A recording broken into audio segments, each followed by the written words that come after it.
Hello and welcome to Whiskey and Sports. I'm Adam Price. I am at my house. I'm pointing at my screen right now. That is Aaron Selkin. He is at his house. That is Greg Trehan, and he is at his house. This is coronavirus 2020. Good God, 2019, whatever. Coronavirus 2020 Whiskey and Sports edition. Podcasting in the future. Yeah. This is the self quarantine edition. Yeah. So we're all self quarantining at our houses. None of us have the disease. I just want to point that out. We're just doing our heroic duties of social distancing ourselves from the rest of the world. Well, our governor has a press conference that's starting here in a few minutes, and he's probably going to be the shelter-in-place order. So. Well, because he can't get outdone by all the other states' governors who are saying the same. Louisiana announced it today. So yeah. So that's what we're doing. Do we know how many states have done it so far? I've only seen a couple. There's at least 6. I know California, New York, Utah, Louisiana. There's a couple other ones I can't remember, and then probably us today. So, cheers to that. Yeah. Are you drinking whiskey out of a mug? Well, we'll get to that now since we were about to move to that here. So we all have our glass, and I am drinking out of my coffee mug because I'm also drinking coffee, but I've got a little Irish whiskey in there. Got some Jameson Black in my coffee. Sorry, I'm going to stop squeaking my chair on the table. A little Jameson Black in my coffee. Why not? It's delicious. So, Aaron, what do you got over there? I have the Lucas Liquors Mash Build Edition. Ooh. I think I have tried that before. Yeah, I think. Tell us a little bit about that. So Mash Build, where is it? Is it Elizabeth? Somewhere in Colorado. Elizabeth or Larkspur, Colorado. I can't remember. But they kind of just do a blending, and they use the Solera method. At least they did for this one. And so they used 33% of layer 2 and then 67% of layer 7. And if you're not familiar with the Solera method, is they have layers of juice in barrels that kind of go up, and the oldest stuff is on the highest levels. And so what they do is they pour that off, make their blend, and then kind of take what's remaining and then put it up on a higher shelf, depending on age. Well, that's cool. It is kind of cool. It's a cool idea. But I think the dude that runs it used to be a master distiller at Beam. So that where? It's good stuff. Jim Beam, you heard of it? Oh. I thought you sounded like you said Bean. I was like Bean, like my nickname. Yeah, I forgot people call you Bean. Yeah. I have Maker's Mark Private Select, which probably looks backwards to you guys. But this is from Argonaut in Denver. It's 109.8 proof. So 54.9 ABV. It's quite good though. What stave finishes is that one? What's that? So all of those have a special stave finishes. It's listed on the label. Yeah, it's barrel finish with oak staves. Okay. But the Maker's Mark Private Select is top quality stuff, particularly, I guess, if you get the right bottle. They can vary from place to place, I guess, but this oak finishing stave sticker that I've got here says, they were baked American Pure 2, seared French Cuvée. I don't know what that means. Maker's 46, roasted French mocha and toasted French spice. There's some kind of sticker here on the back that goes through all of them. Yeah, that's what I'm asking about. 13222. I don't know if that means anything to you, but I think that's the number of staves they've put in of that type. Oh, okay. So they put 1 baked American Pure 2 stave, 3 seared French Cuvée staves, 2 Makers 46, 2 roasted French Mocha, 2 toasted French Spice. This one's quite good. This is the one that I went out and bought like on emergency after Colin had given it to me once. He went and bought one, found out it was amazing. I tried it after like at the end of a long tasting session, so I was maybe a little toasty, but enjoyed it so much that I had to go out and get it like immediately. So now I'm drinking that. I also have used a little water inserter, a dropper, I guess, syringe. Is that what these are called? Yeah. I'm not a doctor. And putting just a couple of milliliters of water in there so that I can regulate my water intake instead of having to just drop an ice cube in there or like try and pour it out of my water bottle where I'm going to get way too much. Because I don't want to ruin the fine flavor of this whiskey. You were very scientific with it. I like it. So I think we all started watching some pretty interesting stuff on TV today. Greg, do you want to tell us what channel you found? And then we all started enjoying it all started this morning, I think, that ESPN decided to relaunch ESPN 8 The Ocho, which is fantastic. I actually watched Dodgeball yesterday, so that's kind of funny. But,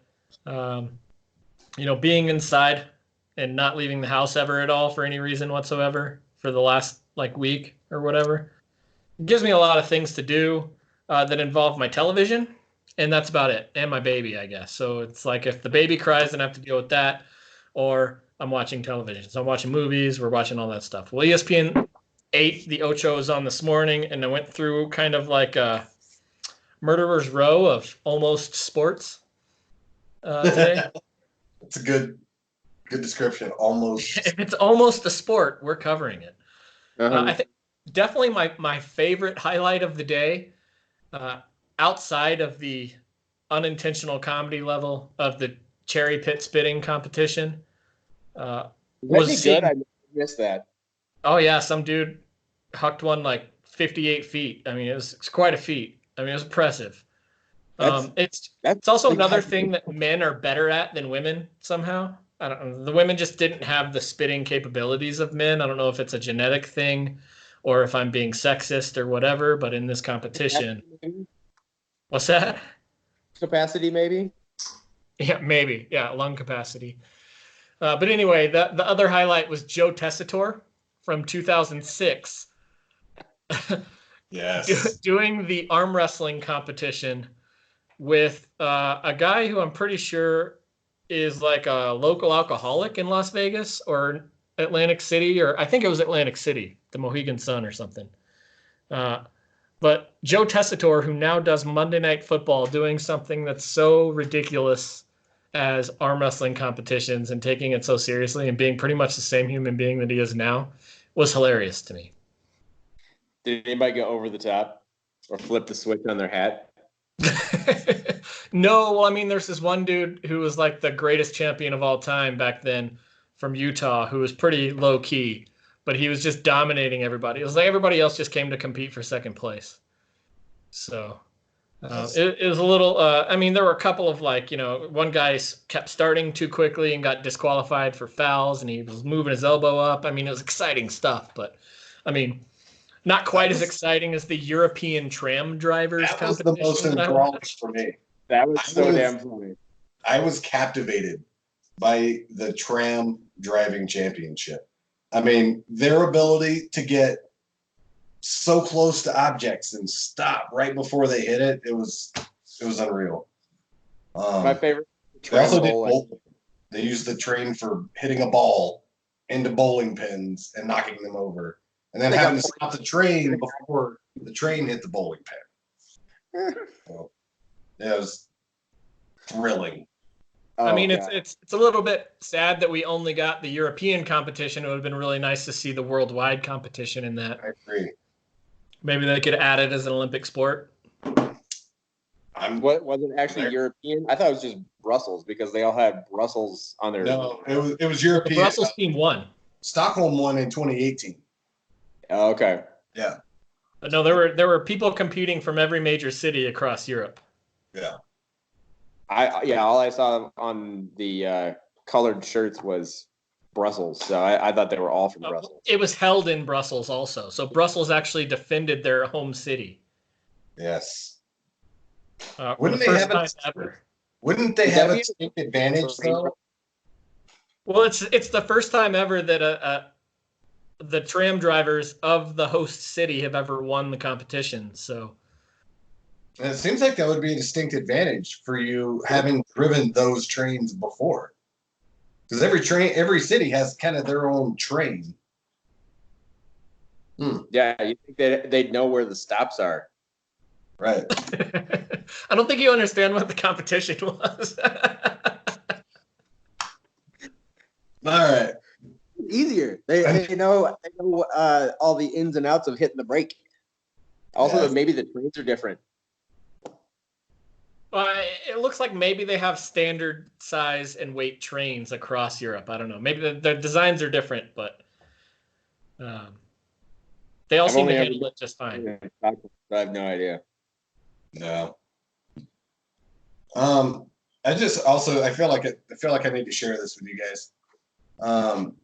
So recently at work, I mean, I've been bored a little bit, so I was going through and I wanted a new background on my phone.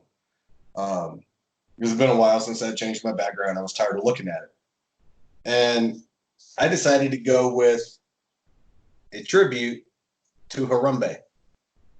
Never forget Harambe. March 22nd. I'm actually surprised that it's not a dick pic. You know? Yep. And sometimes I have to open my phone in public, so. I mean, you've sent us at least 3 dick pics in the last week, so. Not my own. Somebody else. Oh, clearly. I mean, My personal favorite picture, clearly not mine. Yeah, my personal favorite was the picture of the guy taking a picture of his scale naked. Yes. That was Adam, actually. That is an actual self. I would believe that he weighs himself in kilograms.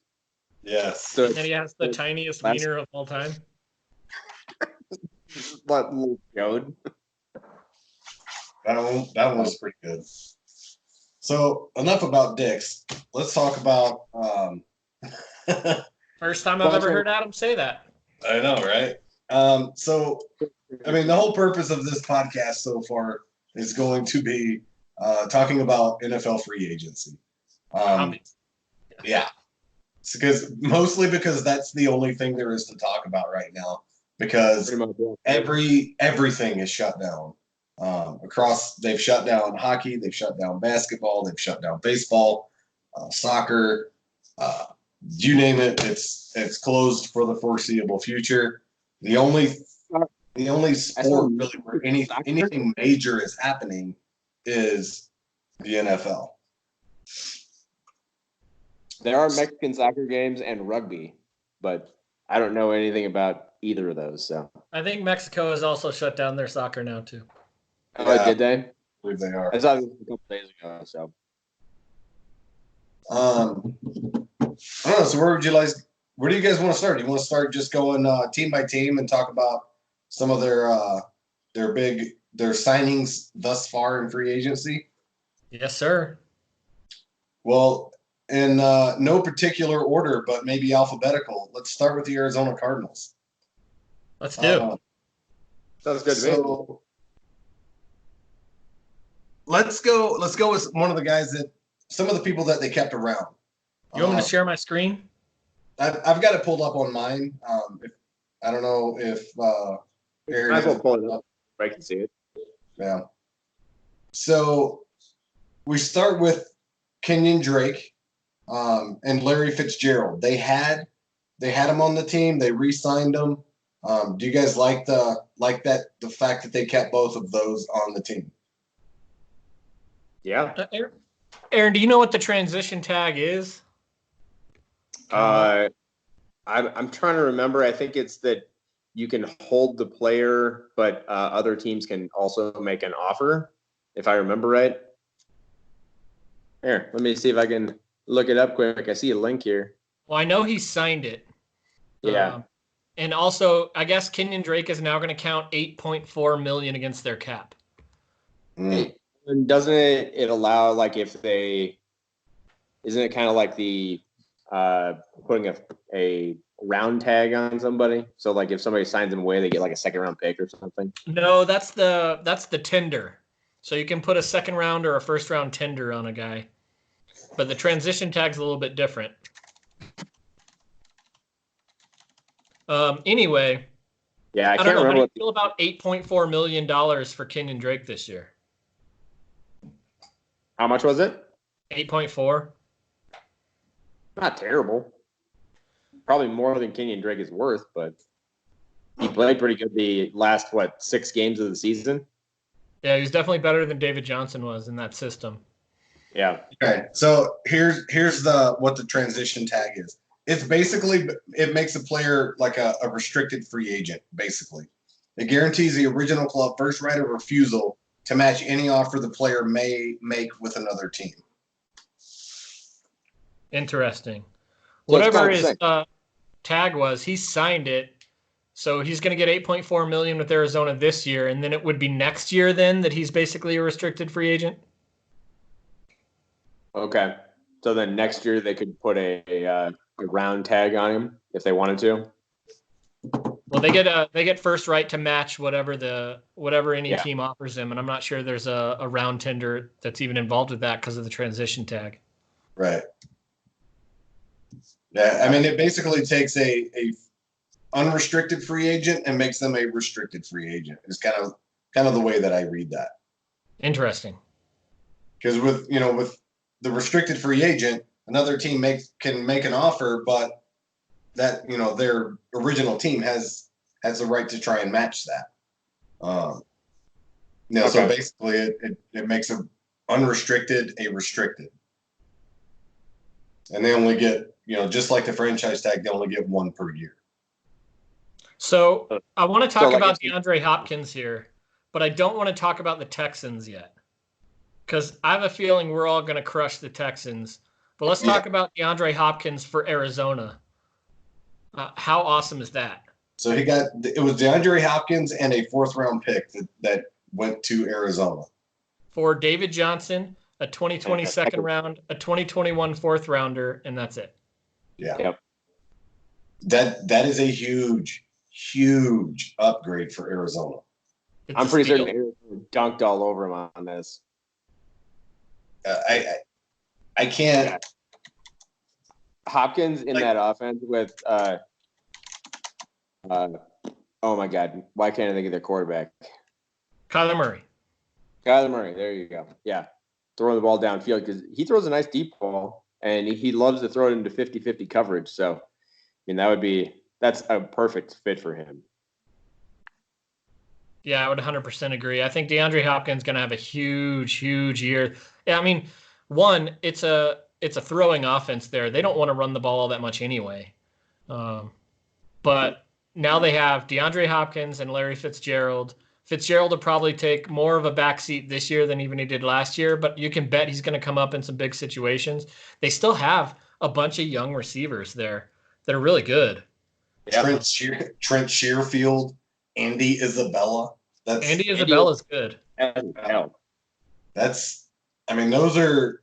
Keyshawn Johnson and Johnny Dixon are their other 2 wide receivers. But, I'm sorry, Christian Kirk. Yeah, Christian Kirk is the guy. Yeah. But I would imagine Christian Kirk is their number 2 receiver right now. Larry Fitz is going to be their slot guy. But don't sleep on Andy Isabella. I mean, they're going to be playing a lot of 4 receiver and 5 receiver sets there. Spread it out. Do you think you see, because of DeAndre Hopkins, do you think you see a slight resurgence in Larry Fitzgerald? Yeah, well, I mean, he has an opportunity.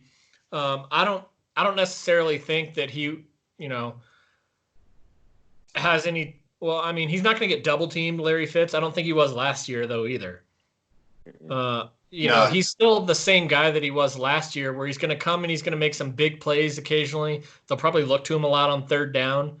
But I don't think Larry Fitz is all of a sudden some kind of like fantasy sleeper any more than he would have been last year, which, I mean, he was a low end bench player for your fantasy team last year, except for the first like 3 weeks of the season. Puts up almost 1,000 yards and I don't know, 65 to 80 catches. I think he's done that. I would imagine Larry Fitz would be more in the like 750 to 800 yard range, but they're going to throw the ball so much that, I mean, he could get some action. I mean, in this offense, it'll kind of be a roller coaster as far as who gets the targets every week. So, yeah, I think it's going to go back and forth. Like, they're going to target Hopkins often. However, he's going to be drawing more double teams, opening up Kirk, Fitzgerald, and Isabella for, and it might be a game by game, thing to see which one of those is going to get the bulk of the catches. Some things that Arizona did not do is really shore up their defense. I mean, they got Jordan Phillips, they got Devondre Campbell, Devon Kennard. But, I mean, none of those guys are, like, big-time players. They're fill-gap players, I think. Right. I like Campbell, and I like Phillips. Kennard has just kind of been – it seems like a bench player, but they paid him more than I would have expected, so. 3 years, $20 million, I mean, that's reasonable, I guess. That's what, $7 million, 6-point-something million per? Yeah, with 12 and a quarter guaranteed. So, I mean, it's nothing crazy money, but he's mostly came off the bench. Let's look at their cap situation. I mean, they still have $14 million in cap space. You can bet that that's all going to be going to draft picks. So, I mean, they have a lot of money locked up in Chandler Jones. And they would have about $8 million left after the draft. So. Yeah, I mean, Patrick Peterson is on $13 million cap hit, which actually seems pretty reasonable for his skill set. DeAndre Hopkins' contract is pretty reasonable. Fitz's is super reasonable. Even though he's getting paid a lot, I mean, they could literally probably after this season cut him for no money. Who's that? Fitz, yeah. So we can look at 2021. Whoops. I guess he's on a 1-year deal then. So. Yeah, he signed a 1 year, what was it, 11 and a half? Okay, they're gonna have $99 million in cap space next year. They got a lot of players that they might have to re-sign. Yeah, I'm actually surprised Patrick Peterson's still on the team. They could cut DeAndre Hopkins next year if they wanted to, though, and not have any dead money. So, interesting they there. Could this year if they wanted to as well, but it doesn't make any sense to do that. It's no, DeAndre Hopkins. They're definitely gonna play him. Yeah. So we talked quite a bit about that, but let's go ahead and move on because we got a lot of teams to get through here. Next up in no particular alphabetical order, the Atlanta Falcons. Obviously, the big name for them signing right now is Todd Gurley. He got a 1 year deal for $6 million. He did receive a $7.5 million bonus from the Rams, and what is it, like a $2.5 million offset? I don't even know what that means. But in total, he's going to get $11 million to play in 2020. That's huge, but at the same time, if you look at his last season totals, he had 857 yards on 223 carries for an average of 3.8 yards per carry. His long running was 25, but he did have 12 touchdowns, which is pretty solid effort. He was a running back. The most interesting stat about Todd Gurley is that he's only 25 years old. Yeah.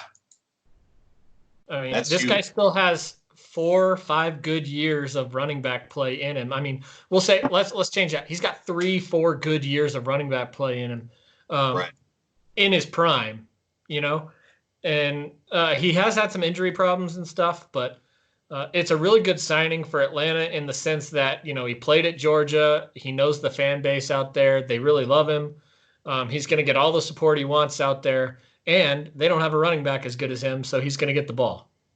Do they even have a running back right now? Well, they cut Devontae Freeman, but I'm sure they still have that, Is Smith or whatever his name is. Ito Smith. Ito Smith, yeah.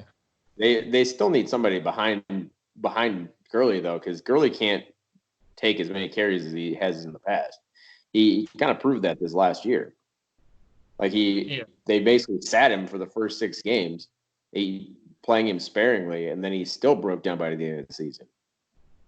I actually might like the Falcons, some of the Falcons' other signings a little bit better. I mean, I like Todd Gurley going to them. I think it's a good pickup for them, but Dante Fowler and then Hayden Hurst.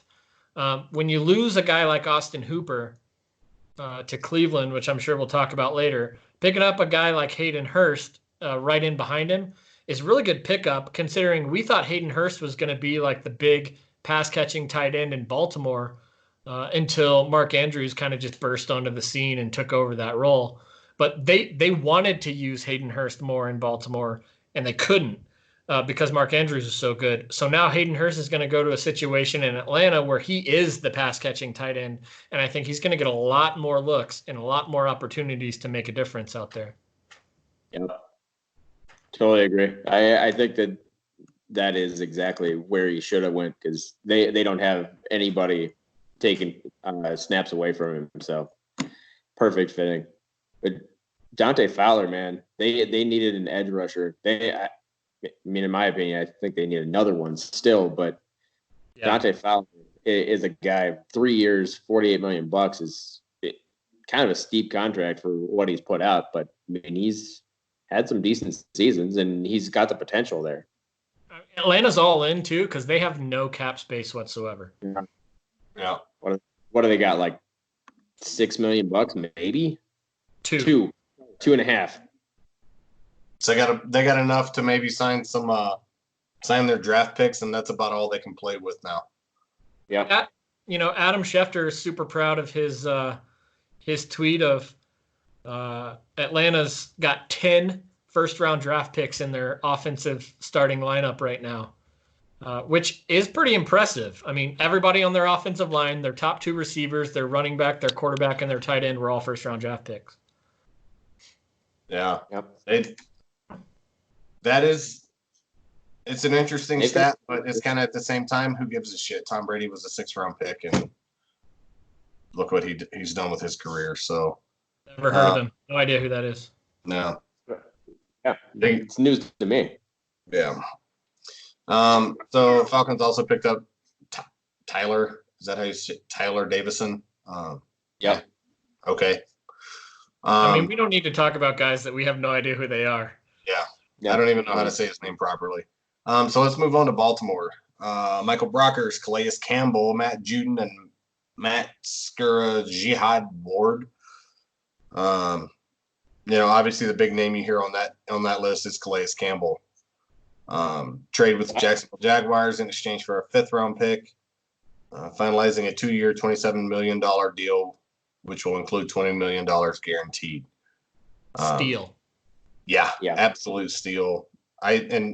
Baltimore's always been known for their defensive players, and they just picked up another solid one. So I think Michael Brockers is a huge pickup there too. Yeah, I like it. That was a $30 million deal, 21 guaranteed, 3 years. So you can bet that they're going to shore up some needs in the draft as well. Baltimore loves their compensatory picks. They're really good at drafting, or they have been in the past. So like these couple of signings, I mean, it shows you, all of these signings are defensive except for Matt Skura, who's a center. But it just shows you that they are committed to a certain way of playing football. And you can bet that their draft is going to accentuate that. It'll be interesting to see what they do in that draft coming up. I think the Baltimore Ravens are one of the most interesting teams to watch every offseason. They always have good off seasons, but their actual season sometimes lately has left a lot to be. They had a great actual season last year. They just, they ran into the Chiefs who did they ran into the Titans in the playoffs, who were giant killers, Yeah, they were absolutely fucking giant killers. Maybe that'll be a lesson learned for them this year. The Ravens also right now $6 million left on the cap. Okay. I mean, they still got enough room, enough money left to play around with and still get their picks signed. So we'll see if they have any other small surprises up their sleeve. And shoot, they could cut Calais Campbell whenever they want and save a ton of money. Yeah. Yeah. They won't again, but this could end up being a 1-year deal depending on how it pans out for him. But that's what I'm saying. Yeah. But he does. He has a bunch of guaranteed money. So let's look at 2021 real quick. Yeah, I'm curious how much is guaranteed for next season. Well, I guess he hasn't signed that new contract yet. So he's still on his old contract technically, but they're working out a deal with him for 2 years and 27 million or whatever. Because if it's actually 2 years, 27 million and 20 million is guaranteed, then they can't just cut him after this season and save money. Yeah. Well, 20 is guaranteed this season. Yeah, I guess. Right now, I mean, he doesn't have a $20 million cap hit this year on over the cap. So they're still working out that deal, but they must not have signed it officially yet. Probably because of all this coronavirus and league rules stuff. Yeah. Can't actually get him into the building kind of thing. Mm-hmm.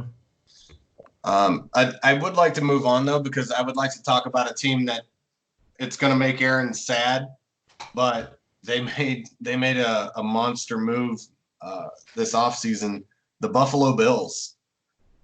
They will have a hell of a season this year with Josh Allen throwing to Stephon Diggs. Have Stephon Diggs on one side and Speedy Man John Brown on the other. Aaron, how do you feel about that? Still don't have a receiver over 6 foot. Say it one more time. They still don't have a wide receiver that's over 6 feet tall. Stephon Diggs isn't 6 foot? No. Stephon Diggs is a really good receiver, and he's a better route runner than anybody that they have there in Buffalo. But, I mean, basically, you're looking at a team that's probably going to draft a receiver this year, too, in Buffalo. Because they just need something so that they don't have to run the ball with Josh Allen all the time. But watch them pair a big receiver like maybe Chase Claypool out of Notre Dame. Or I don't think that Mims guy is going to go to them, but it's possible.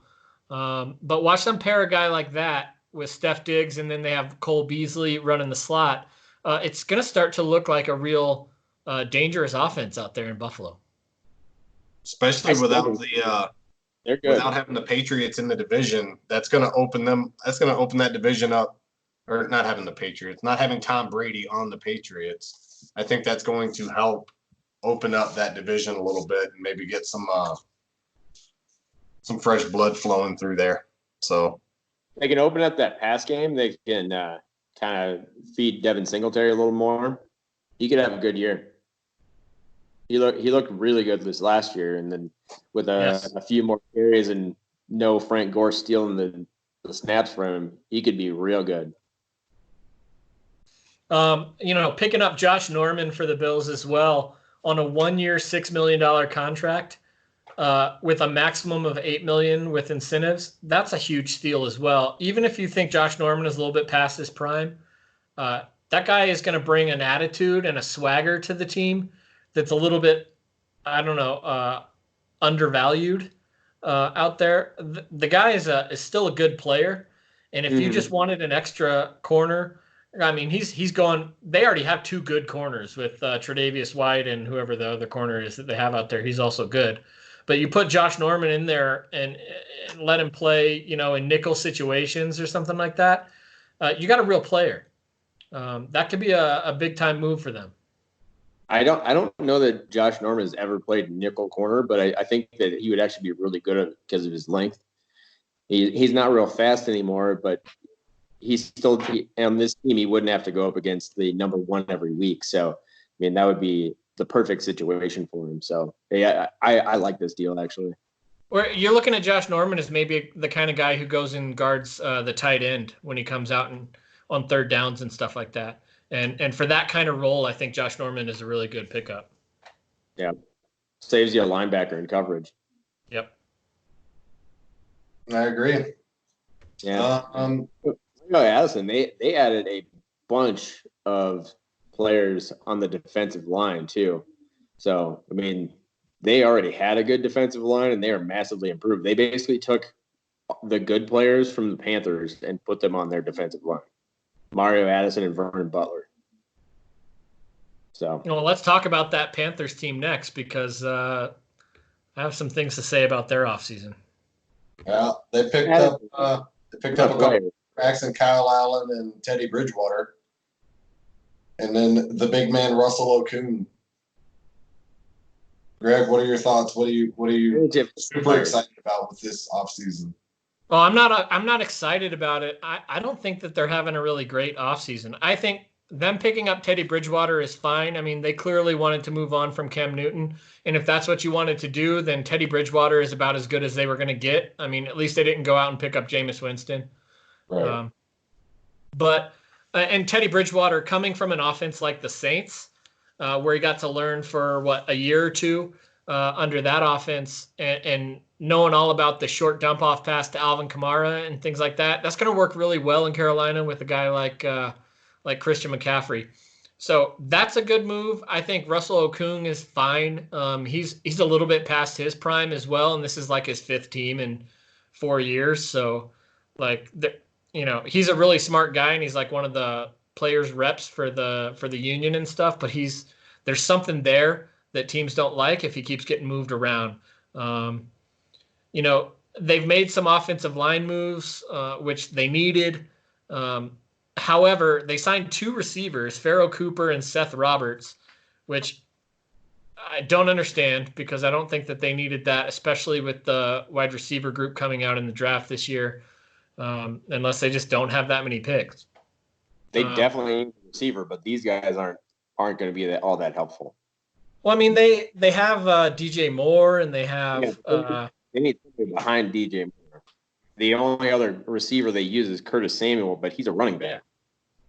Yeah, Curtis Samuel, I think, is a slot receiver at this point in his life, but pretty much what they use him as. But they still need another outside receiver that's worth a shit, and these two are. Yeah, not. But they signed Pharaoh Cooper and Seth Roberts, man. Yeah, these two are not worth anything. I don't even know why they wasted the cash.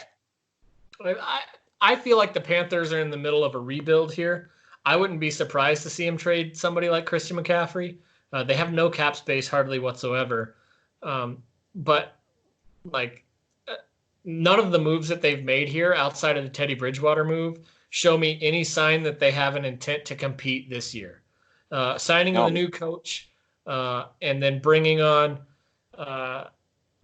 his new staff and all that kind of stuff. I think they're looking at 4 years out. They're not looking at this year. And that's going to be super disappointing for Carolina Panthers fans this year. I mean, this is the Miami team for next year. And poor Christian McCaffrey is going to get stuck on this team. Yeah. They don't have anybody to play defense on this team.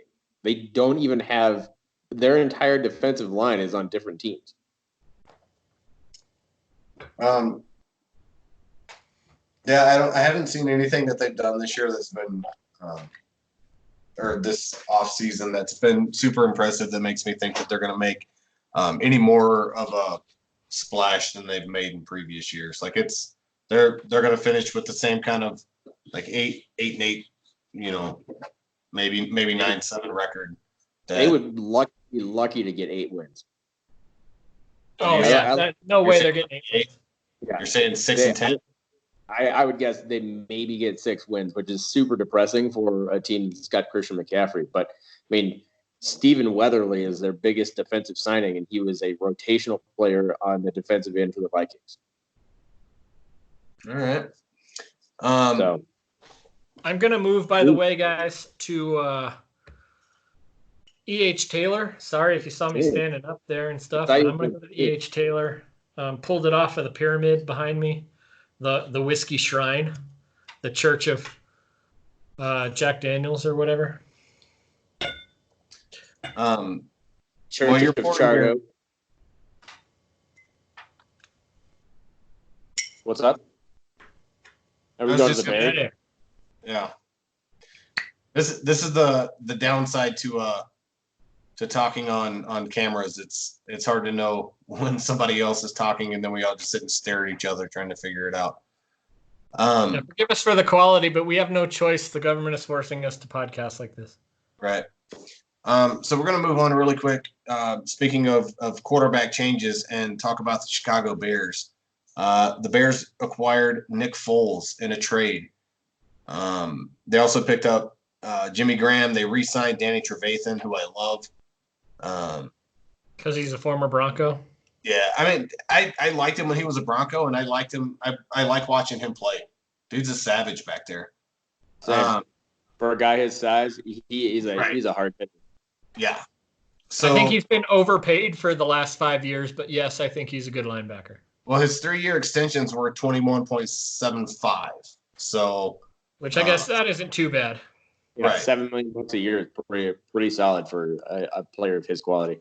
I like him in the middle of their lineup. He can make coverage. He can do all kinds of stuff. So,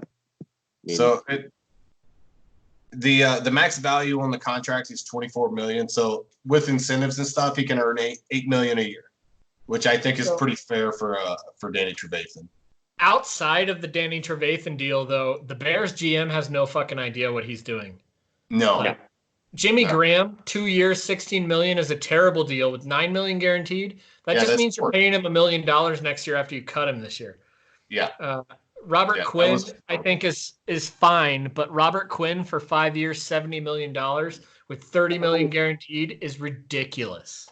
No. Ridiculous.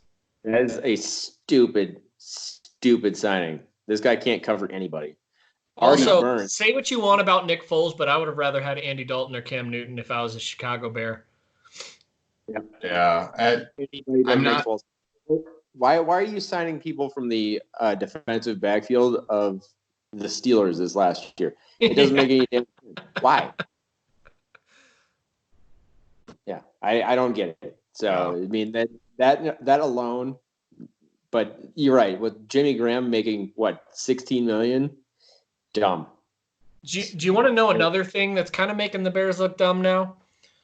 Like, look, I understand when the deal first happened, everybody thought that the Bears just totally robbed the Raiders. But the Raiders now have a bunch of picks, and the Bears are stuck with Khalil Mack, who's got a $26.6 million cap hit this year. That's so much.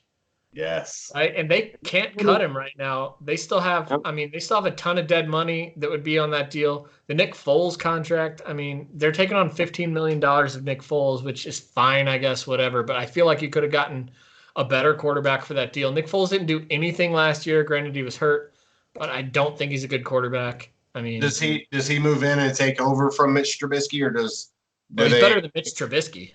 Do they make it a quarterback competition? Yeah, he'll take over, but then he'll get hurt 5 games in, and then we're back to the Mitch Trubisky show. Mitchell.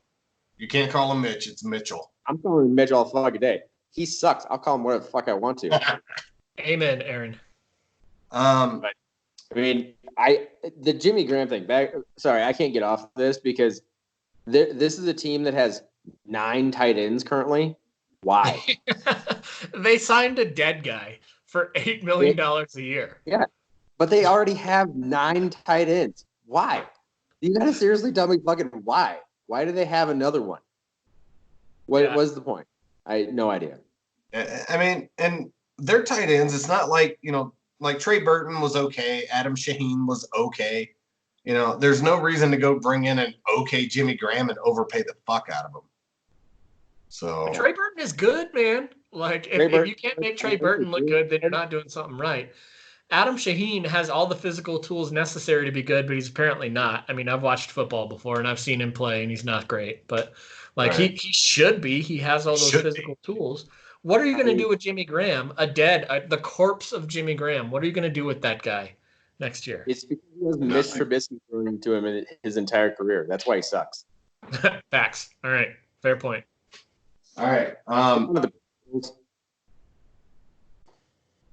we going to the Bengals? Yeah. Sorry, I think you started to cut out there for a minute. I'm gonna. I think we were going to the Bengals because the Bengals now have almost the entire defensive backfield of the Vikings. So good job, guys. Mackenzie Alexander and Trey Waynes. Yeah. They took the only two good ones this last year, other than the safeties, and put them on their team. So I don't know how that's going to work out for them because neither was great, but I mean they were acceptable. Look, the Bengals made some good moves, man. Like I like both of those cornerback pickups for them. They signed DJ Reader, who is like the best defensive tackle prospect out there in free agency, I think. And then putting the franchise tag on AJ Green to keep him around. Which it leaves the door open for them to trade him if they really need to, but it keeps him around so that Joe Burrow has somebody to throw to next year. Absolutely. Do you feel a little bad for AJ Green though? I mean, it was his first opportunity to be a free agent, and they tagged him. I would feel bad for him if it wasn't like we need you here for Joe Burrow. If he was going to if the Red Rocket was thrown to him again next year and they franchised him, I would feel bad for him. But here's Burrow, the thing: they could still trade him, get a bunch more draft capital. They have the first pick in every round. I mean, they could get a really good wide receiver in the second round or third round to put next to. It doesn't matter what.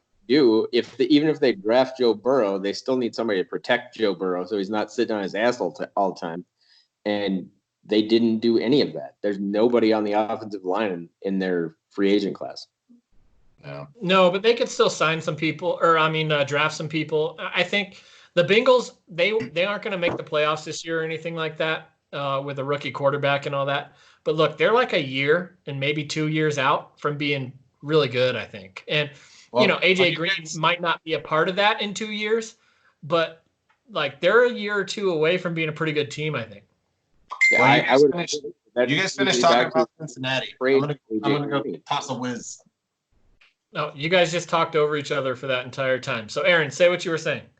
Oh, I said I agree with what you're saying about how they're probably at least a year, probably 2 out. But why would we not trade AJ Green? Get some draft capital for him, and then just move on. Yeah, no, I don't agree with you. I don't disagree with you necessarily, but I also don't agree with you. Like, I think having AJ Green around this year helps out your young quarterback. You need a guy that he can rely on and throw the ball to. Plus, you didn't really get a chance for AJ Green to like learn this new offense that they have and all that kind of stuff and see how good it could be. So I think they just want another opportunity to incorporate him into all of that and give him a chance with the new quarterback that they're going to have. I mean, what is the franchise tag this year for a wide receiver? $14 million? Well, it's not like they're hurting for cap space, but still. They have $19 million in cap space, so they're doing just fine. His cap hit's going to be $17.9 million. Yeah. But if they trade Andy Dalton, that saves them $17.7 million. Who do they even trade? I mean, they could cut Andy Dalton, but I think they're still looking for trade partners. But they could cut Andy Dalton right now and save $17.7 million. That's basically the franchise tag for AJ Green. Right. I don't even know who they would trade Andy Dalton to at this point, because they're still free agent quarterbacks who are out there and could be signed. Nothing. I would have said that he could have gone to New England. I would have held out hope for that until they signed Brian Hoyer today.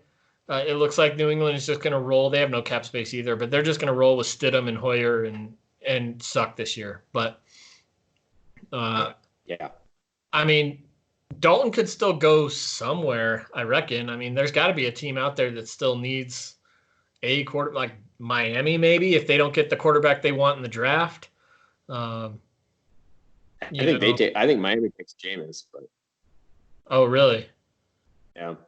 Well, That would be a disaster. Case Keenum went to our next team up on the list, though, to the Cleveland Browns. So, I mean, Cleveland Browns are all the fuck in right now, man. if Keenum's got a job, then maybe there's hope for Andy Dalton yet. Yeah, let's talk about Cleveland.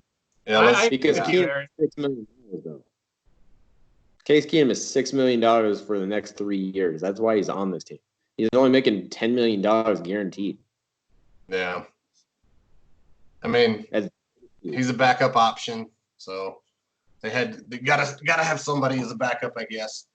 The big moves that they made in Cleveland are Jack Conklin, who is like an all-pro offensive tackle, and Austin Hooper.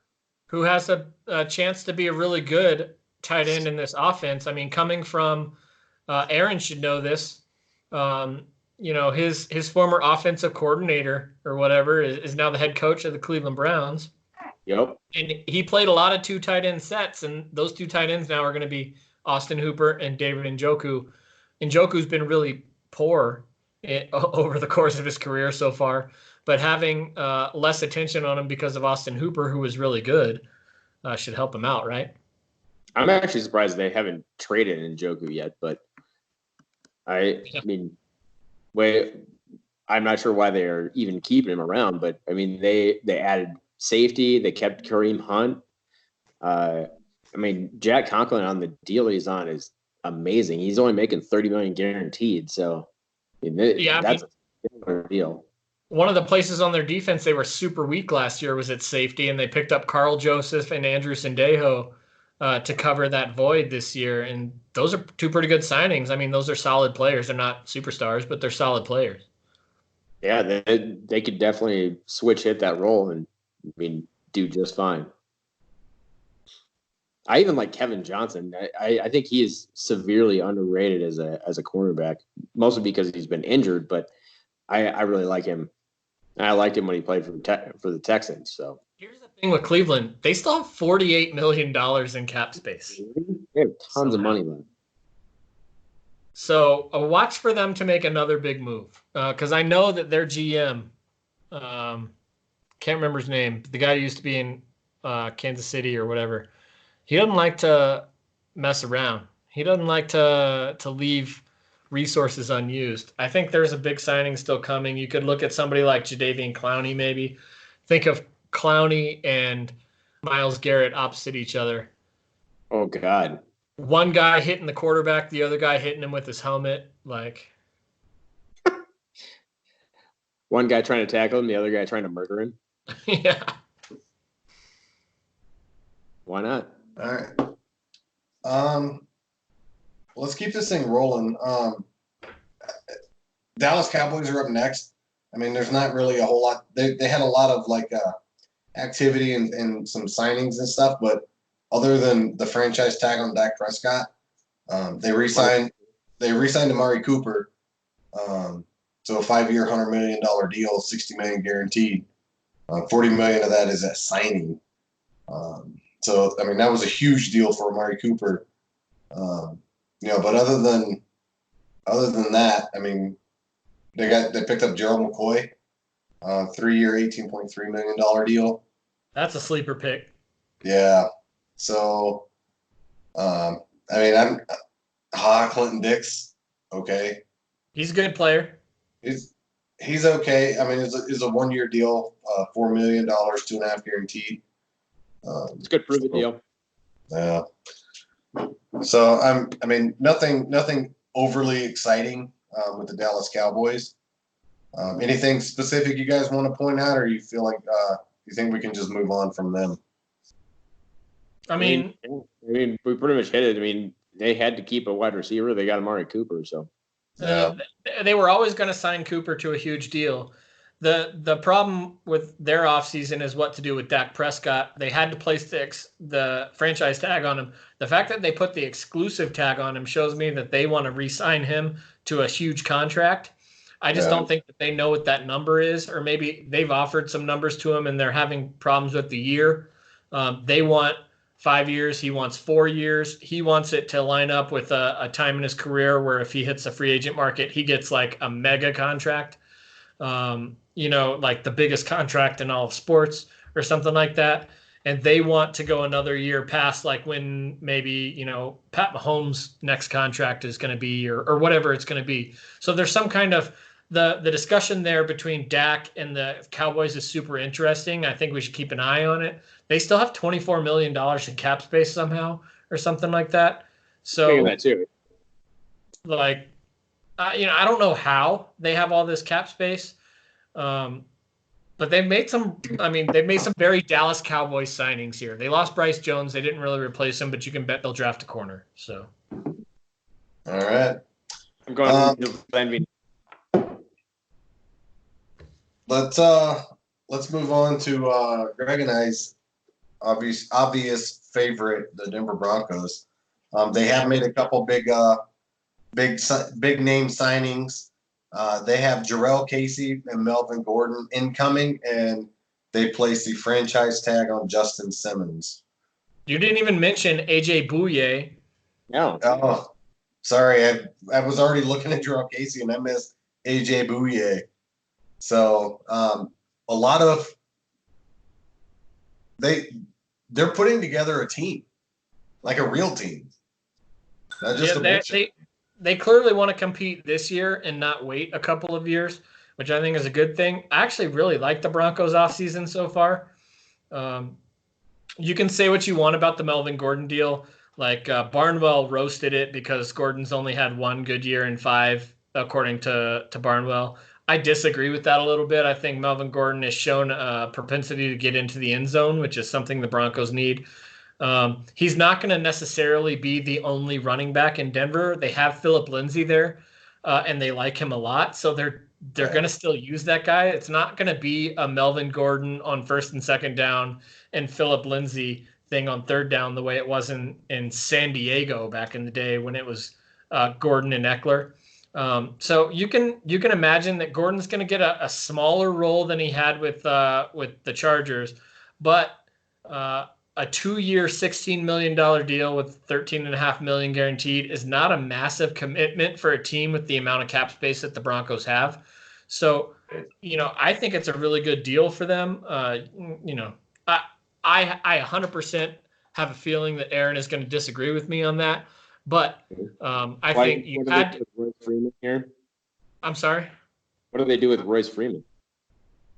Royce Freeman is fine as a third running back. I mean, basically it's that kid that came out of Utah a couple of years ago that they're going to have to get rid of. Muhammad? No, the guy who was running back kicks for him last year. I can't remember his name all of a sudden.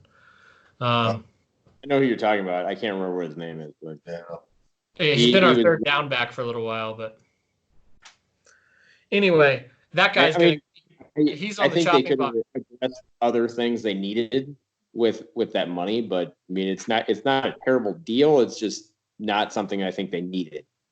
What I'm excited about the Melvin Gordon deal is that I called this like a month ago, is that I said the Broncos were going to sign Melvin Gordon. I thought it would be a 1-year prove-it deal. Turns out to be a 2-year prove-it deal. But still, they had to franchise tag Justin Simmons. I would have done the same thing. I think they're going to end up working out a contract with him, so that's not something I'm worried about. Jarrell Casey is a 5-time in a row All-Pro, like Pro Bowl player kind of guy, and we got him for a 7th-round pick because his contract is enormous. But it's still, with the amount of cap space that we have, it's a fine pickup for us, especially considering if it doesn't work out, there's no more dead money left on that contract, so we can get rid of it whenever we want. The same thing goes for AJ Bouye's contract, which turns out to only be 13-something million. And in the cornerback like pool at the moment, considering what some of the best cornerbacks in the league are getting paid, his contract doesn't look that bad anymore. It may have a couple of years ago, but it doesn't anymore. And we can cut that guy in a couple of years or next year, and it wouldn't matter to us if it doesn't work out. But they did pick up an offensive lineman who's really reliable, plays every game on a reasonable deal. The tight end that we picked up, Nick Vannett, I think is actually a really good pickup.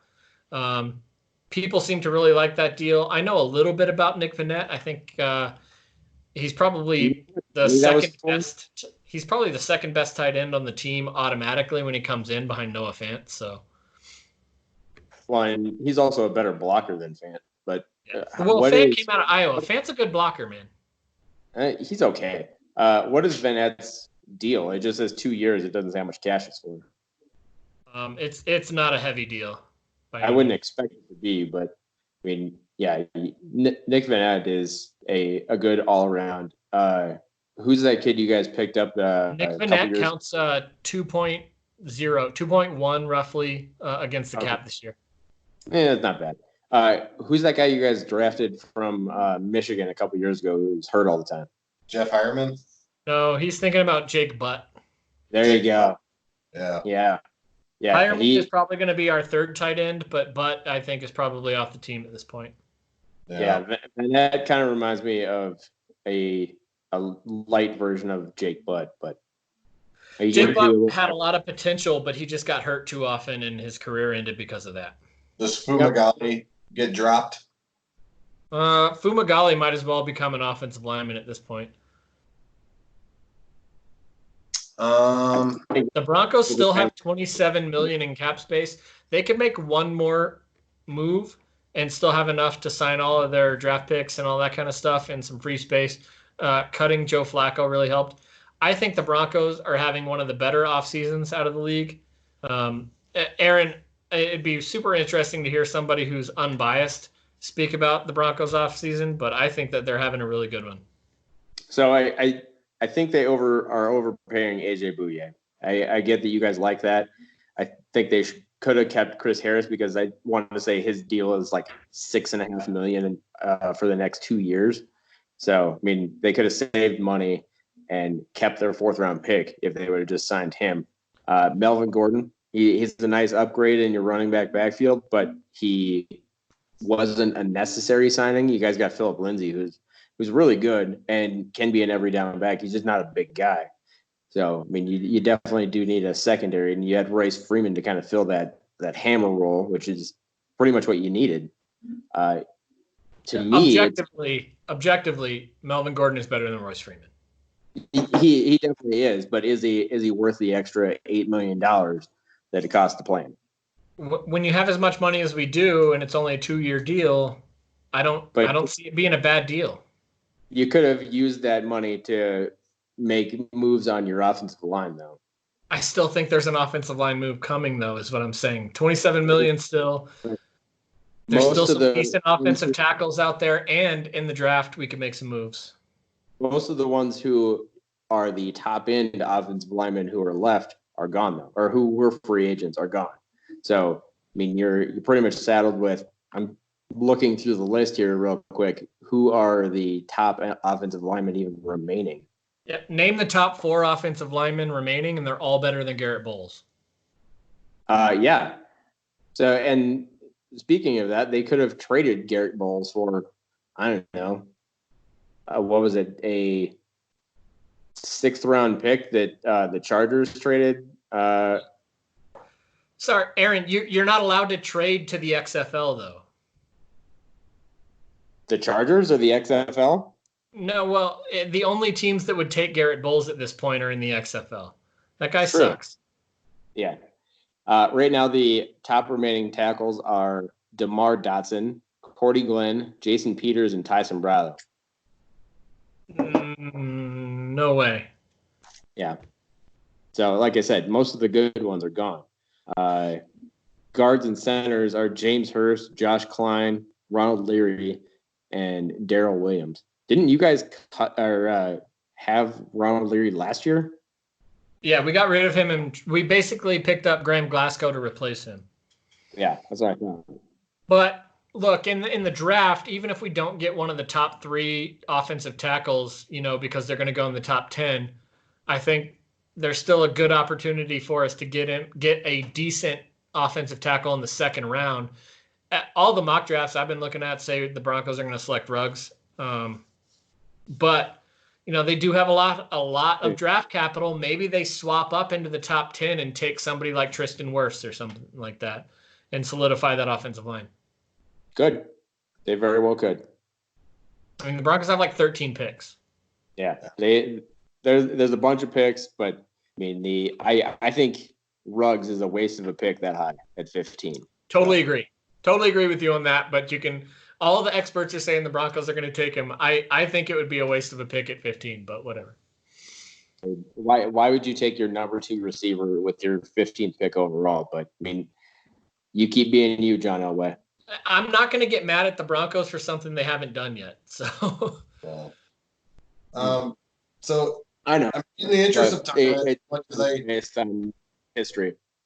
Yeah, we're at an hour 5, so let's move through some teams real quick. We're on pace right now for a 4-hour podcast here. Does anybody care about the Detroit Lions? They signed Jamie Collins and Desmond Trufant. The Lions are trying to become the Central Division New England Patriots. That's what they're doing. Their pickup of Halapoulivaati Vaitai is a pretty good deal for them. I like that pick, but I mean they've basically taken all of the New England Patriots cast-offs, so that's all they're doing is just Adam, for your purposes, I think the Green Bay Packers are a team that we can almost completely skip over. Yeah, and I was thinking the exact same thing. They haven't really had much of an off season. I know you guys were pretty excited to talk about the Texans, though. Oh, we got to talk about the Texans. Oh yeah.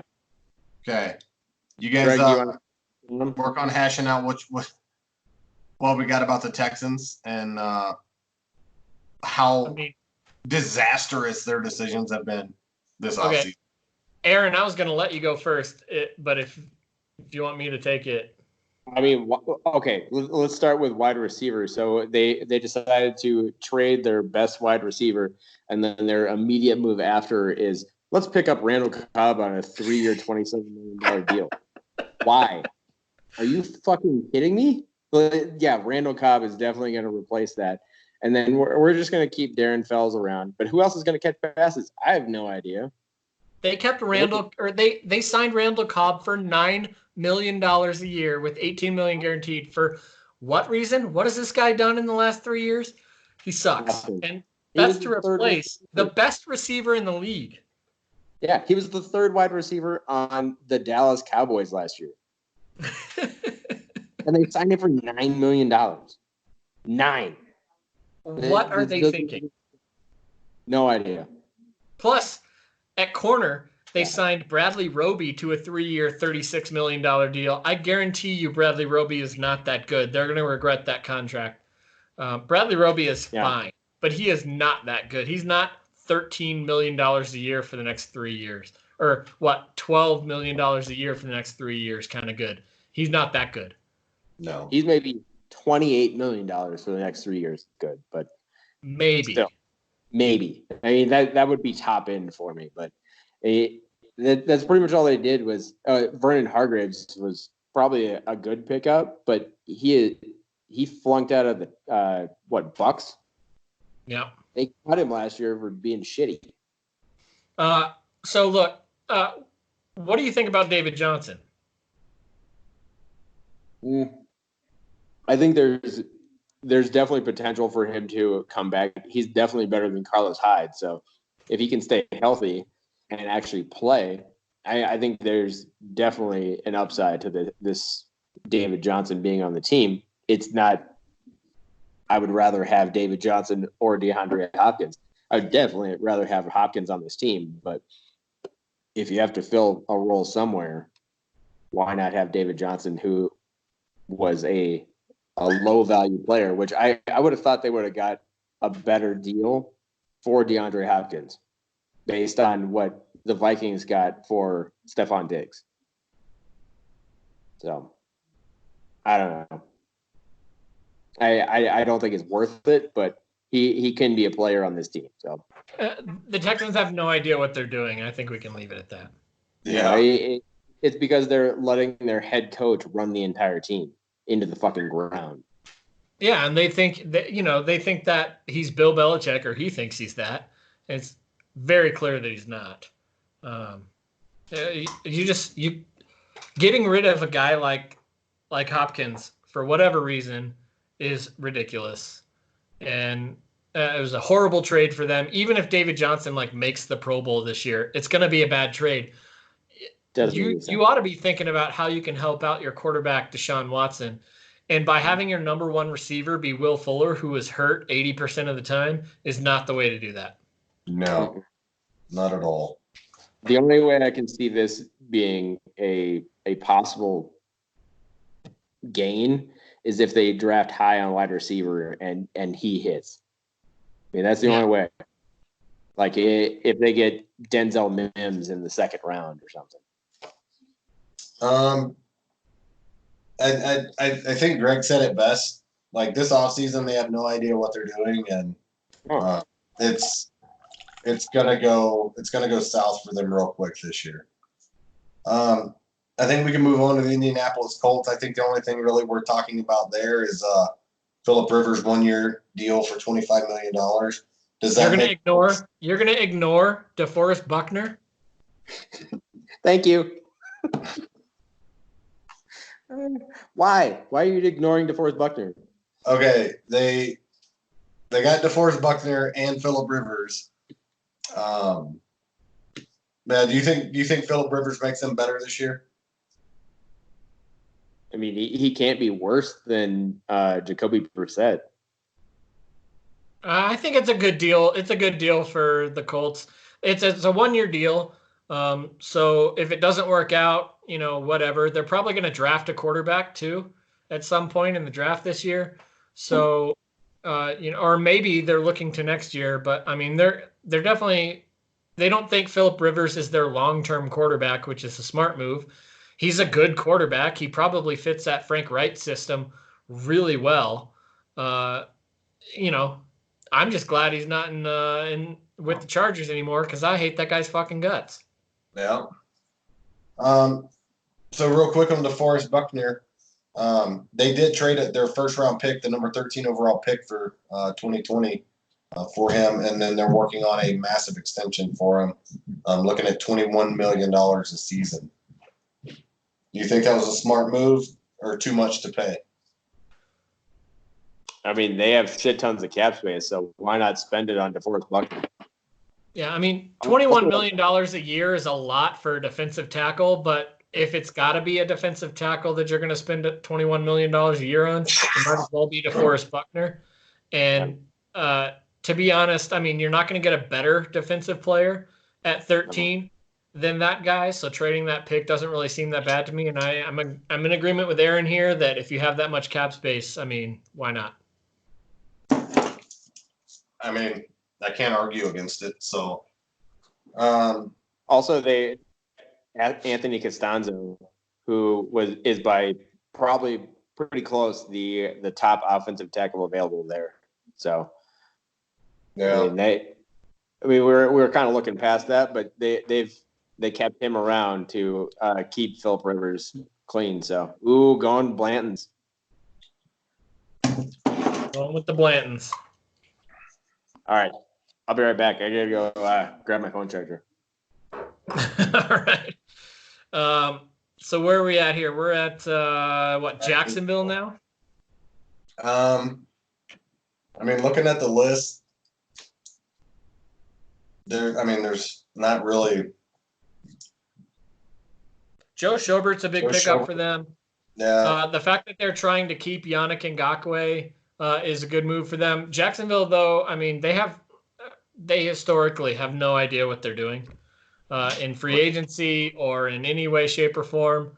They're going with Gardner Minshew this year. That's a fact. If they draft well, they could have a good team. I think, they traded away Calais Campbell because that just didn't work out for them as well as they thought it was going to. So, right. I mean, other than that, they're pretty boring. We can probably move right past Jacksonville. So we skip Jacksonville and then we go to the Kansas City Chiefs. I mean, again, nothing even really that exciting with them. Keep Damian Williams around. About it. Yeah. Yeah, we can skip Kansas City as well if you want. So skipping Kansas City because they weren't that exciting. We got the Raiders. A lot of activity. Just going through the list, like it's I actually really like what the Raiders are doing right now. I think they're going to be good next year. For the most part, yeah. Eli Apple is good because they had terrible cornerbacks, so they need an upgrade there. Malik Collins is a good pickup. Carl Nassib. Corey Littleton is a sideline to sideline linebacker. So both Kwiatkowski and Littleton are going to make big plays for these guys next year. Plus, grabbing Marcus Mariota as a backup quarterback to put a little bit of pressure on Carr, I think is quite smart. I have no idea what they're doing with Aguilar or Witten. Yeah.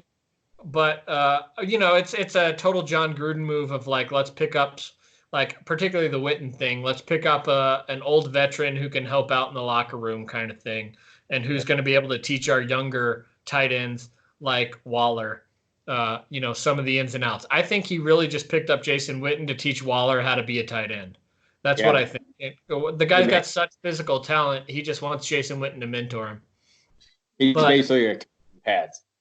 Yeah. I think the Raiders are having a top-notch offseason. I really do. Yeah, I think the actual one that's having a better offseason than the Raiders is the Chargers. The Chargers picked up Chris Harris, Austin Eckler, Brian Beluga. They've been busy, and I think that they're. I mean, then again, it's not hard to get much worse than they were last year, but they're definitely working on it. I think obviously the big thing for them is going to be who ends up as a quarterback. So. Yeah, I mean, they're going to end up playing with Tyrod Taylor as their quarterback. But they did solidify the offensive line, which has been a huge problem for them over recent years with Brian Bulaga and Trey Turner. Both of those guys are really good offensive linemen. Linval Joseph is quietly a really good player too. That they picked up there. They kept Hunter Henry. They kept Austin Eckler. Signing Chris Harris is good, and he's definitely going to be playing with the chip on his shoulder. I mean, we can talk about the whole Chris Harris thing with the Broncos until our faces are blue. But look, the thing is I think that Chris Harris and the Broncos split ways mutually. Neither side is upset with the other side. I don't think Chris Harris dislikes the Broncos. I don't think the Broncos dislike Chris Harris. I think they both just agreed it was time for them to part ways. And Chris Harris doesn't play the style of corner that the Broncos wanted anymore. So he's gonna go off to a defense that's gonna be really fucking good next year. That Chargers defense, I mean, is gonna be legit good. Yeah, they're gonna be super good. So if they just turn into the type of team that only gives up 16 points a game, they can make some waves. I think the Chargers having a good offseason too. Yeah, but again, that all falls back on who ends up as their QB. So. Tyrod Taylor. Nothing wrong with that guy. Yeah. Bills made the playoffs with him. That is true. He could definitely be a game managing quarterback. And I mean he plays very, very run heavy. He likes to run the ball himself. So I mean, why not let him do it? Plus they're probably gonna draft either I could see them trading up to 3 to get Tua. I could see them drafting Justin Herbert. It's possible the Chargers get a rookie quarterback in. Where do they draft? 7? 6, 7? Okay. Yeah. How about the Rams? They re-signed Whitworth. Deshaun Robinson got a 2-year, $17 million deal. I think for the Rams, the biggest story this offseason is the exits from the team more so than the people that they brought on. The Rams are having an absolute disaster offseason, and it's because they've had an absolute disaster several offseasons in a row. Right. Mm-hmm. It's also because they have no money and they keep doing stupid things. Do you want to know what Jared Goff's cap number is? Yeah, I do actually. $36 million. $36 million. Oh God. They're still paying Todd Gurley $9 million this year. Yeah. Aaron Donald's cap number is $25 million. Yeah, they just keep overpaying people and then trying to band-aid it back together. They're paying Brandon Cooks $16.8 million. And they're paying Jalen Ramsey, who probably deserves it, $13.7 million. Jalen Ramsey definitely deserves 13.7. I mean, AJ Bouye is making what, 14? Oh, he's making 13 something. 13.7 is roughly where AJ Bouye is at.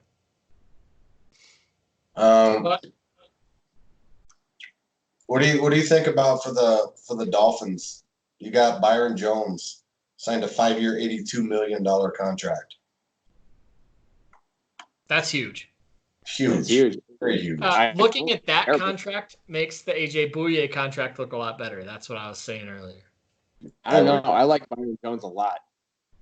I think Byron Jones has the cover skills necessary to lock up number one receivers. So, yeah, but I'm saying AJ Bouye fits the Broncos system. He's a perfect kind of corner to go into that Fangio system where he's playing a lot of, like, I don't know, pushing the guy to the sideline kind of play, but they need him to get up and make tackles. Byron Jones is a great corner, but they're different a little bit. He's getting paid a lot more than AJ Bouye is. He's getting like $17 million a year. He's like Stephon Gilmore money. It's actually only it's just over $10 million guaranteed. So a lot. Most of the rest is incentives or non-guaranteed money. So, and they did also bolster up their offensive line with Eric Flowers. Byron Jones' cap hit this year is $14 million. Mm-hmm. Not terrible. Eric Flowers. Next year it's $17 million. In 2022, it's 17.3. In 2023, it's 17.1.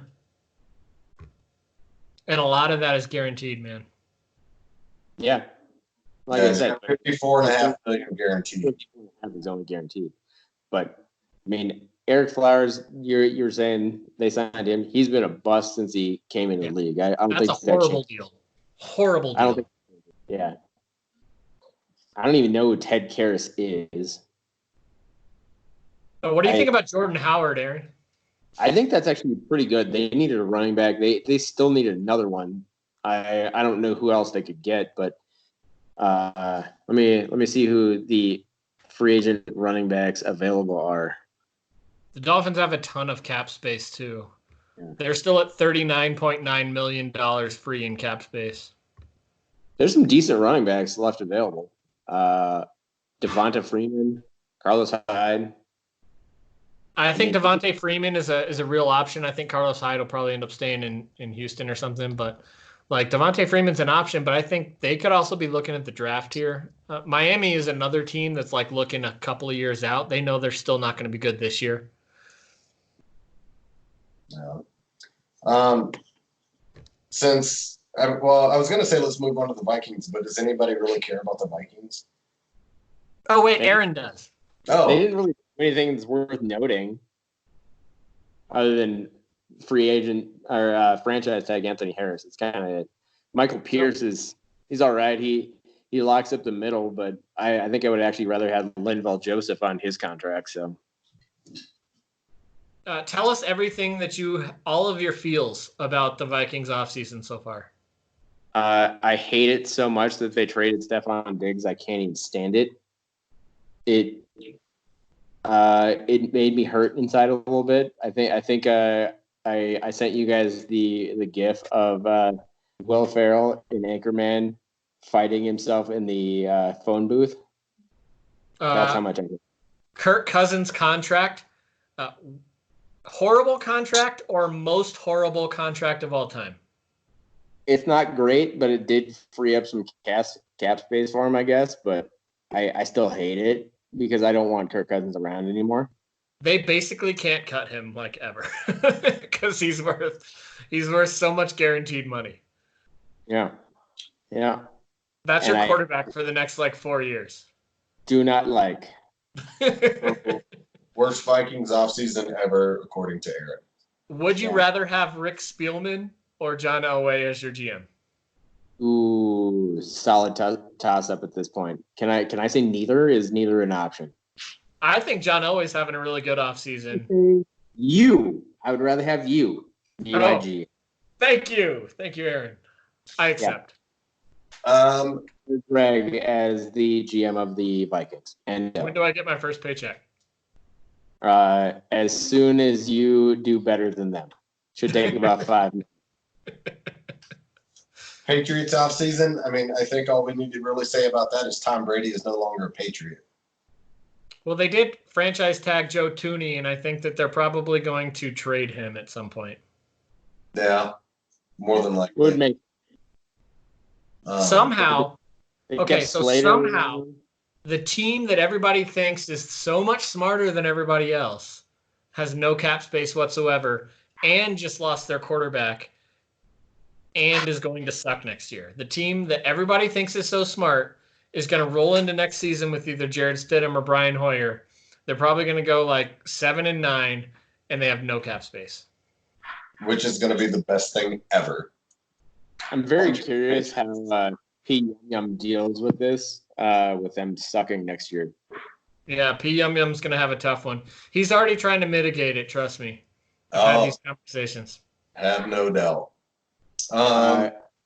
Is he just saying that he knows they're going to suck and it's they're sucking for oh yeah. He's been calling it for several years, right? So he's totally okay with it. That's his defense system, is his defense mechanism against it. And he's not I'm trying to tell him that the Patriots are probably going to suck for the next 20 years. He doesn't believe me. Yeah. He's tried to say that we've been good for so long, like we understand that we're going to suck for, a little while, but it's okay because we've been so good for so long that I've had a lifetime of happiness with my team. Well, enjoy the rest of your life of pure despair. Yeah, live on your laurels like the fucking Raiders now. So Saints re-signed Drew Brees, 2-year, $25 million a year. First round tender on Taysom Hill because they want to keep that kid around. They had to keep it. They signed Malcolm Jenkins and DJ Swearinger. And Emmanuel Sanders. Emmanuel Sanders is the best for them.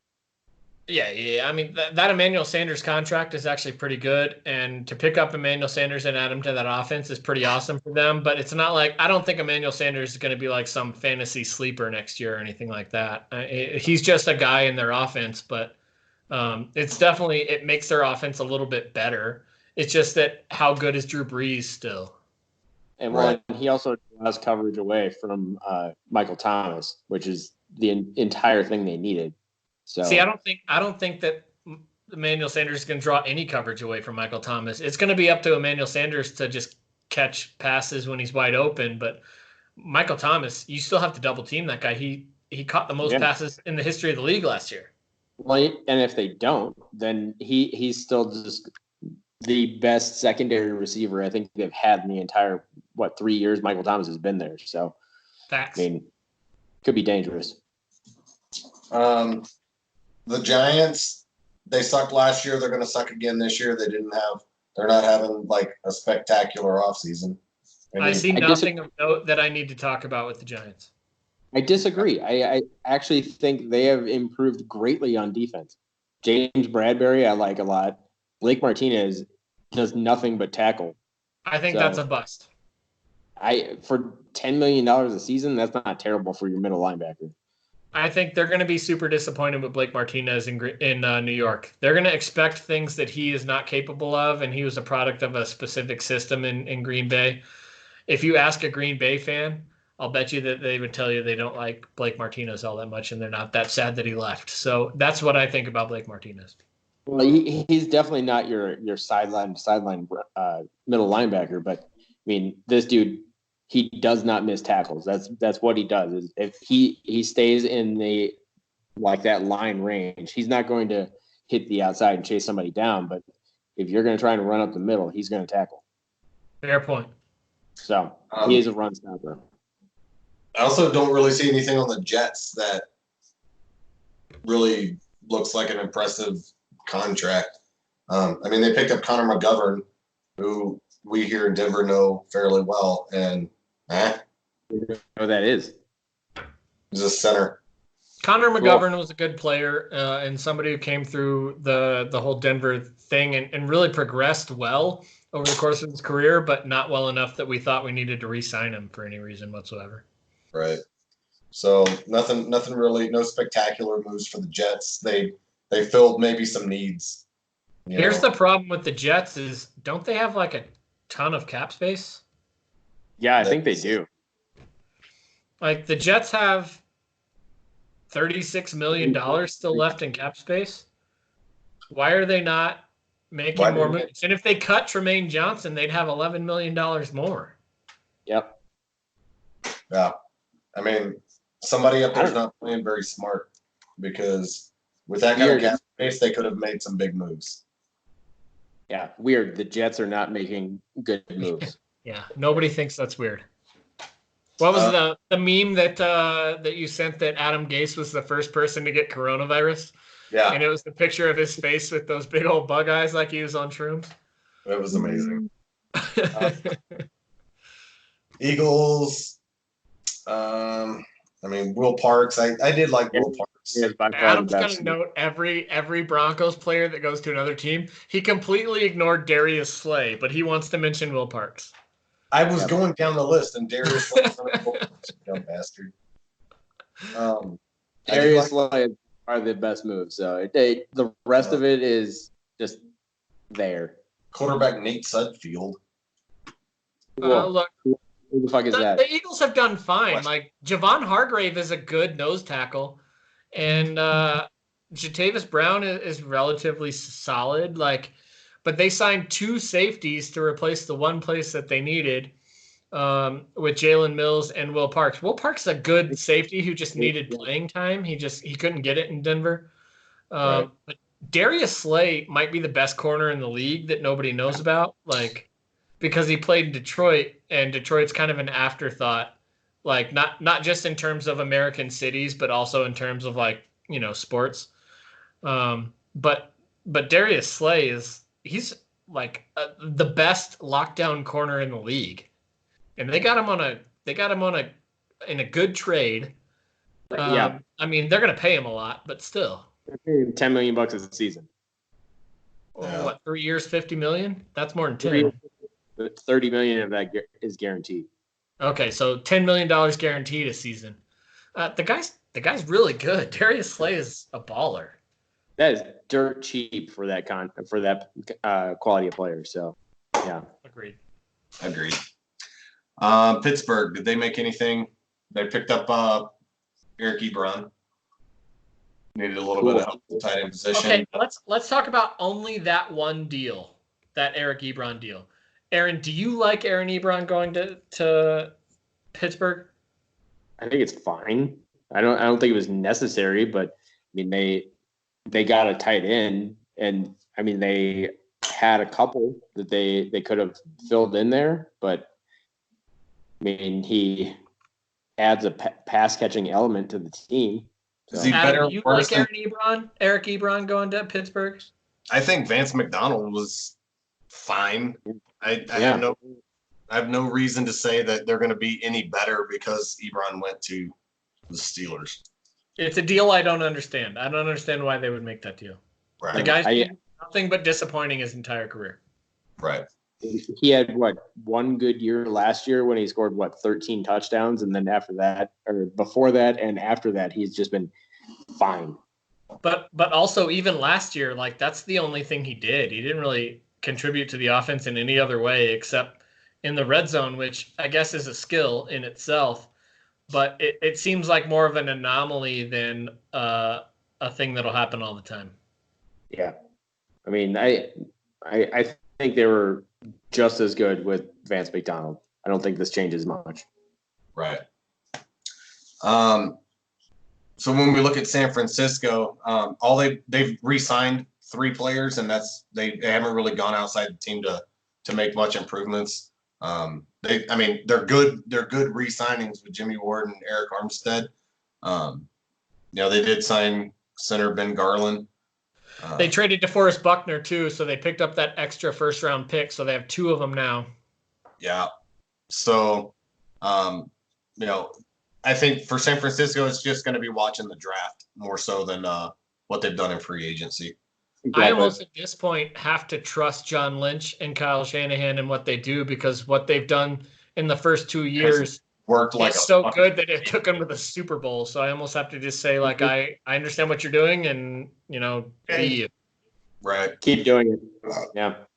Seahawks, anything you see that when did they resign Jared Reed? 1 year with Greg Olson. So I got a new tight end there. I don't understand the Greg Olson thing. I think he's washed.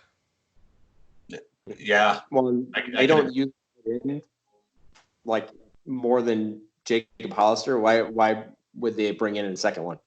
Well, their real tight end is Will Dissly. Will Dissly is way better than Greg Olson. If they can keep Will Dissly healthy, they don't need Greg Olson. So Greg Olson is really just, they signed a backup tight end, is what they did, for $7 million. Do you want to pay your backup tight end $7 million? The Broncos are paying their top two tight ends $4 million combined. Do you think this is more like a Jason Witten signing? A coach in pads kind of thing? Yes. So, makes sense. Excellent insight there. But I do want to say the Jaron Reed signing. Jaron Reed. Oh, Aaron's got a dog situation going on. The Jaron Reed signing is really good. Jaron Reed is a top quality player. Also, Bruce Irvin coming back to the Seahawks. That's a big time deal. I mean, they haven't made any massive splashes. They didn't have a whole lot of cap space because they're handcuffed by this Russell Wilson deal, really. But look, I mean, the Seahawks are another team where I can't really say I don't agree with what you did, because they're still going to do? They're still going to be in the playoff picture come December of next year, or whenever we get back to football after this coronavirus thing. So cash. They have $18 million. Yeah, but I mean, you got to have some to sign your draft picks, and they're not going to make a big splash. You can't go and sign Jadeveon Clowney. They can't re-sign Clowney. They could sign Everson Griffin, though. Sure, that would be a great signing. That would actually be a very Seattle Seahawks signing. Yep. That's what I keep hearing is that's where he's going. So that would make 100% sense, Aaron. Great call. So with 3 teams left, one team nobody gives a shit about, so I think we can all agree that we're going to skip the Washington Redskins. I mean, I want to talk about all 3 of these teams, kind of. Well, let's talk about Redskins first, and then we'll... Oh, we're going to talk about Tampa Bay last? We're going to go in reverse order? Yeah, reverse order from here on out. So Washington, signing Kendall Fuller, 4-year deal worth $40 million. So they're bolstering up the cornerback. Great player, by the way. I like Kendall Fuller a lot. Yeah. Yeah. He fits better with the team than oh God. He went to the Bills. Why can't I think of what it's Josh Norman. Now? Josh Norman, yeah. So they did sign one offensive guard, and then they franchised Scherf. Scherf they had to keep. I mean, if you don't keep Brandon Scherf, you're basically admitting that you're going to have the number 1 pick in the league or in the draft next year. Yeah, they probably will anyway. Well, they might, but look, I don't think Washington is that bad. They have a lot of talent on the team. They just had a really shitty coach. Well, let me take that back. I think Jay Gruden is a decent coach. I think they have a really shitty owner who tries to take too much control. But I think Ron Rivera is kind of the perfect coach for that situation. They'll win some games under Ron Rivera. They won't be the number 1 pick overall. Actually, I think Rivera's old team, Carolina, might be that this year. But probably. But Washington could win a good 6 games, 5-6 games or something like that, which could, they'll probably be in the top 10 in draft picks. They're not a great team, but you had to keep Brandon Scherf. You had to. Unless you're grading him, there's nothing else you could do. Yeah. Agreed. The signing of J.D. McKissick makes no sense whatsoever to me when you have Chris Thompson. They're basically the same person. Yeah. But I like Kendall Fuller a lot. I think signing Thomas Davis brings like a super great attitude to your defense. And he's a good player. He's going to make a lot of plays for him this year, even though he's like 100 years old. I mean, Washington has done fine, but they're not having like the best offseason of all time or anything like that. They don't have much cap space either. They needed somebody in the linebacker, so literally anybody. Yeah. Washington has, it looks like $32 million in cap space, so they could still make another signing. I don't think they're going to because they understand the situation that they're in, and they're probably just going to take another year to develop. They might as well. They're over the minimum, so Well, they're gonna have a top 5 draft pick next year, so I'm not. I would say top 10. I don't know about top 5. I think Ron Rivera is a good coach. I agree. Ron Rivera is a good coach. I just don't. They don't. If they win, they're gonna win with. I'm not gonna say no name players, but I mean running backs: Darius Juice, wide receiver McLaurin and Quinn. Did you just say Juice? You know his name is Guys. He went to LSU. I know. But it's Juice. But it's not. Jeremy Sprinkle, their starting tight end. Like, I don't know.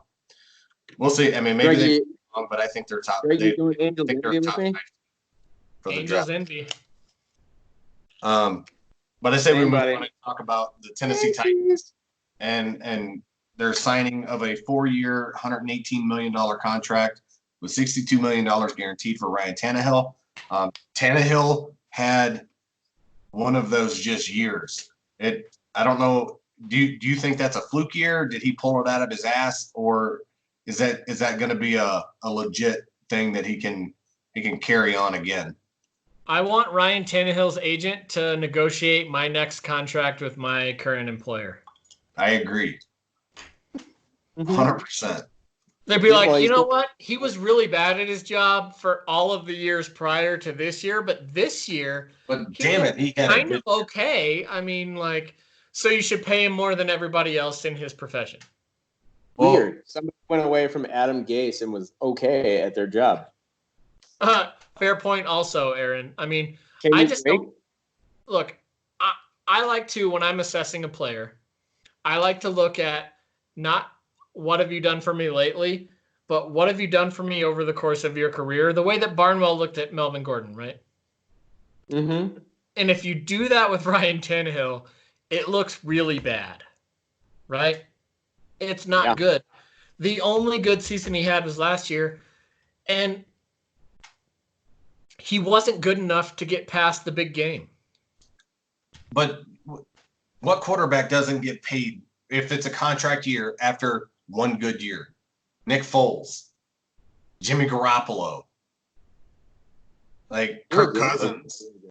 I hear you, man. I hear you. But if I'm running the Titans and Ryan Tannehill asked for 4 years, $118 million, I would have told him to fuck off and traded for Andy Dalton. Yeah. I'm actually surprised he didn't just laugh in his face and didn't go sign one of the free agent quarterbacks to massively upgrade the position. But if they're keeping Derrick Henry, I mean, he's definitely the feature point of their offense. So, I mean, absolutely, that was the best decision they made this offseason. I think Vic Beasley is a really big sleeper pick for this team. I think Vic Beasley is a great player. I think he got a raw deal in Atlanta where maybe he didn't get along with the coaching staff there or something, or he didn't understand the system, but there was something wrong in Atlanta.